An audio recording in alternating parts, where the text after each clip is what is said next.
오늘은 복음과 부흥 두 번째 시간을 갖도록 하겠습니다. 지난 시간에는 부흥이란 무엇인가를 공부했습니다. 부흥은 주님의 나타나심이다. 성령의 부어주심이다. 그렇게 말씀을 드렸습니다. 그런데 부흥의 주체이신 성령님께서 믿는 우리들 안에 계시기 때문에 부흥은 이제 멀리 있는 것이 아니라 우리 안에 이미 와 있는 것이라고 말씀을 드렸습니다. 그리고 예수 이름으로 두세 사람이 모인 곳에 함께 하신다고 말씀하셨기 때문에 우리가 예수 이름으로 모일 때마다 부흥이 이미 우리 모임 안에 와 있는 것이라고 공부했습니다. 그럼 우리 안에 계신 성령님이 언제 나타나시느냐? 우리가 순종할 때라고 말씀을 드렸습니다.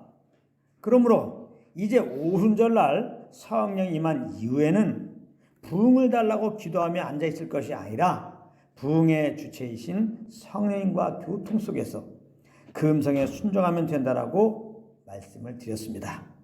그렇게 성령님께 순종하다 보면 하나님께서 하나님의 뜻에 따라서 성령을 부어주셔서 큰 부흥을 나타내는 것이라고 말씀을 드렸습니다.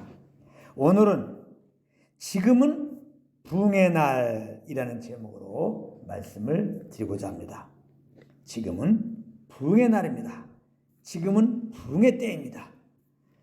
먼저 성경 한 구절을 읽도록 하겠습니다. 고린도후서 6장 2절입니다.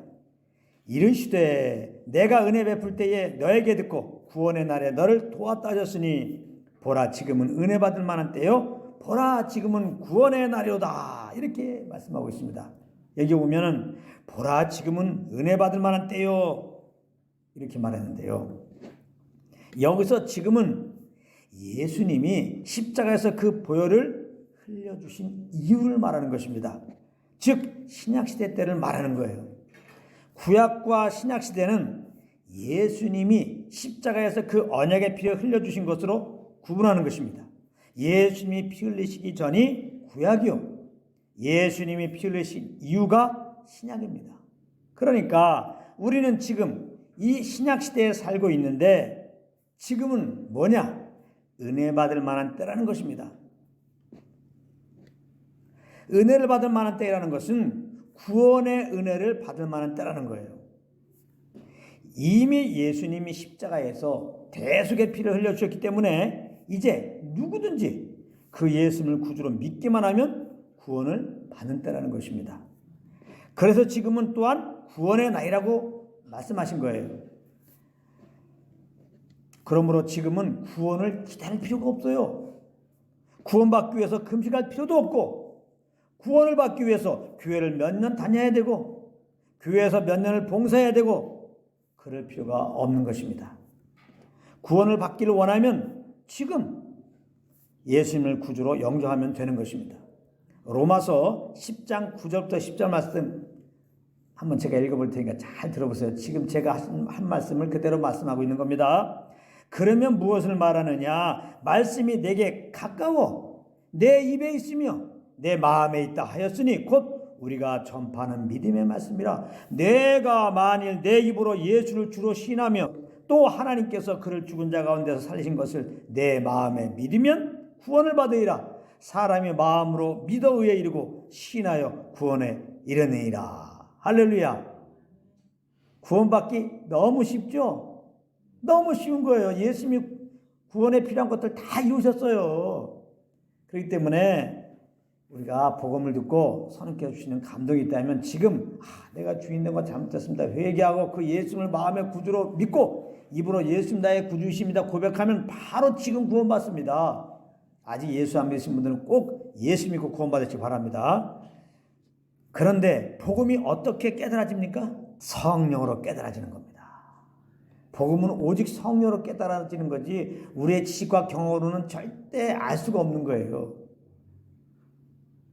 누가 만약에 난 내 지식과 경험으로 복음을 듣는데 다 이해가 돼, 다 깨달았어 얘기한다면 그 사람은 거짓말하는 거예요. 그게 될 수가 없어요.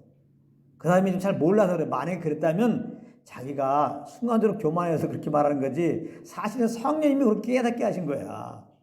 이걸 잘 아셔야 됩니다. 성령으로 예수님이 구주이심을 알고 믿음으로 신하여서 우리는 구원을 얻게 되는 것입니다. 고린도전서 12장 3절이 그렇게 증거하고 있습니다. 그러므로 내가 너희에게 알리노니 하나님의 영으로 말하는 자는 누구든지 예수를 저주할 자라 하지 아니하고 또 성령으로 아니하고는 누구든지 예수를 주시라 할 수 없느니라. 성령으로 복음을 들 때 예수가 구주이심을 알고 성령으로 말미암아 예수를 구주로 믿고 성령으로 말미암아 예수는 나의 구주이십니다, 주이십니다 이렇게 고백해서 구원받았다는 것입니다. 우리 모두는 이와 같이 복음을 듣는 순간 성령님께서 주시는 감동하심을 따라 믿음으로 예수님을 주로 신하여 구원을 얻은 것입니다. 그러니까 잘 들어보세요. 구원의 날이라고 하는 것은 다른 말로 부흥의 날이다 이렇게 말할 수가 있는 거예요. 부흥이라고 하는 것은 성령님께 순종함으로 나타나는 것이기 때문입니다.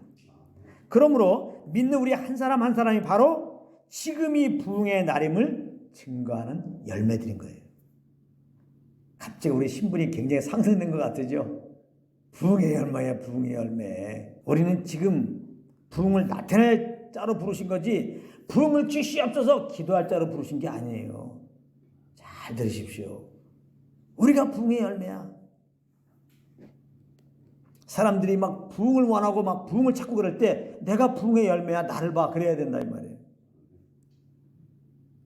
너무 놀라워갖고 이게 가슴아 이게 무슨 말이지 지금? 난 지금 부흥을 찾고 있네 지금. 여기저기서 지금 부흥이 왔다 그래서 그 미국까지 지금 가볼까 그러는데 여러분들이 부흥의 열매입니다.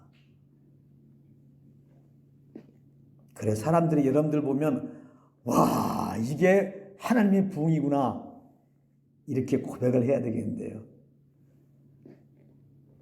끝까지 들어보시기 바랍니다. 주님이 나타나서 하시는 일은 결국 영혼들이 회개하고 예수님께 돌아오게 하는 것입니다.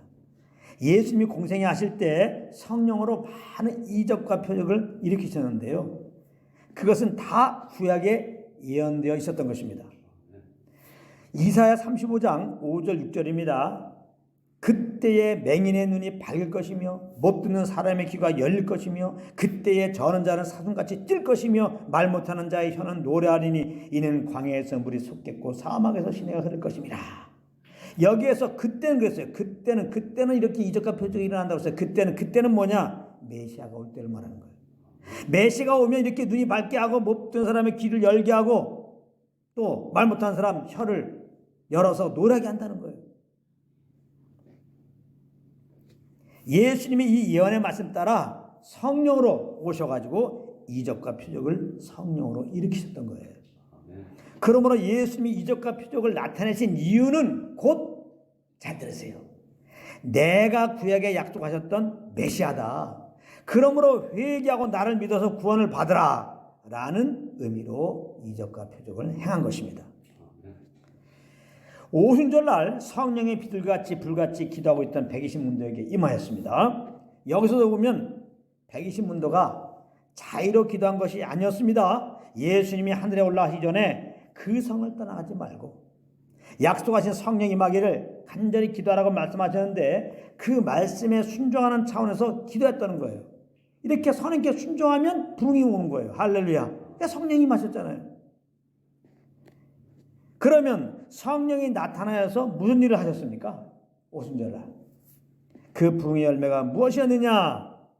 베드로가 성령에 이끌려 복음을 증거할 때 3,000명이 회개하고 주님께 돌아오는 일이 일어났습니다. 이처럼 부흥의 열매는 영혼들이 회개하고 주님께 돌아오는 것입니다. 그래서 회개하고 예수 믿는 우리들이 또한 부흥의 열매들이다. 그렇게 말씀을 드린 것입니다. 지금은 부흥의 날이에요.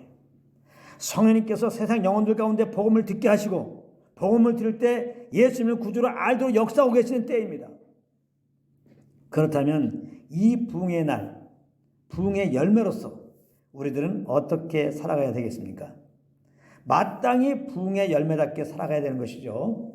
그렇다면 부흥의 열매답게 살아가는 것이 어떻게 살아가는 것일까요? 그것은 성령님이 우리를 통해 나타나게 하는 삶을 사는 것입니다. 자, 굉장히 중요한 말씀을 드리려고 합니다. 그렇다면 성령님이 나타나게 하려면 어떻게 해야 될 것인가? 그냥 성경 말씀을 제가 인용해 드리겠습니다. 고린도후서 4장 10절부터 12절까지 말씀입니다. 잘 들어보십시오. 언제 성령님이 나타나시는가? 우리가 항상 예수의 죽음을 몸에 짊어짐은 예수의 생명이 또한 우리 죽을 육체에 나타나게 하려 함이라. 우리 살아있는 자가 항상 예수를 위하여 죽음에 넘겨짐은 예수의 생명이 또한 우리 죽을 육체에 나타나게 하려 함이라.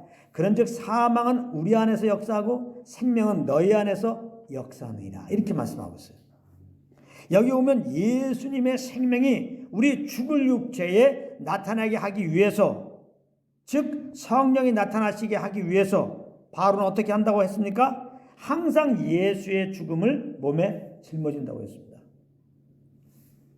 예수의 죽음을 몸에 짊어진다는 의미는 예수 그리스도의 복음을 위하여 자기에게 주어진 십자가를 지겠다는 것입니다.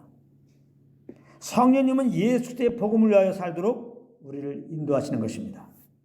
그러니까 이 말씀은 곧 성령님의 인도하심 앞에 자기를 부인하고 성령의 인도하심을 따라 살겠다는 말인 것입니다. 성령의 인도함을 따르는 것이 곧 우리 육체는 죽음에 넘겨온다는 그런 말씀의 의미인 것입니다. 믿는 우리들 안에 있는 육체의 소욕과 성령의 소욕은 항상 갈등 관계에 있어요. 그래서 우리가 육체의 소욕을 쫓는다는 것은 성령의 소욕을 무시한다는 것이고, 성령의 소욕을 쫓는 것은 육체의 소욕을 무시한다는 것입니다. 즉 육체를 죽음에 넘기겠다는 거예요. 옥합이 깨져야 그 안에 있는 향유가 밖으로 나타나게 되는 것처럼 우리 자아가 깨져야 우리 안에 계신 부흥의 주체자이신 주님이 나타나시게 되는 거예요. 아멘. 그래서 성령의 음성 앞에서 내가 죽을수록 주님이 나타나셔서 죄로 죽은 영혼들이 회개하고 예수 믿어서 영생 얻도록 주님이 하시는 것입니다. 말 그대로 부흥이 일어나는 것이다, 이 말씀입니다. 사실 오늘 말씀은 그래도 내 욕심을, 내 자아를 내려놓지 않고 있는 분들은 듣기가 매우 거북한 말씀입니다. 그러나 진정한 부흥을 원하는 분들이라면, 나를 통하여 오직 주님만 나타나기를 원하는 분들이라면 기꺼이 아멘 하실 것입니다. 이 자리에 계신 분들은 모두 아멘 하셨을 것입니다. 아멘. 할렐루야. 그러므로 우리 모두 이제 꿈을 꿔야 합니다. 나를 통하여 주님이 나타나서 문 영혼들이 회개하고 주님께 나오는 꿈, 우리는 이 꿈을 꿔야 되는 겁니다. 지금은 이 꿈이 이루어지는 때입니다. 지금은 그런 부흥의 나이라, 이 말씀입니다. 그러므로 이 꿈을 바라보면서 이번 한 주간도 사도 바울의 고백처럼 항상 예수의 죽음을 몸에 짊어지시기를 권면드립니다. 성령의 음성 앞에 기꺼이 나를 내려놓고 성령을 쫓아 행하자, 이 말씀입니다. 숙제입니다. 숙제.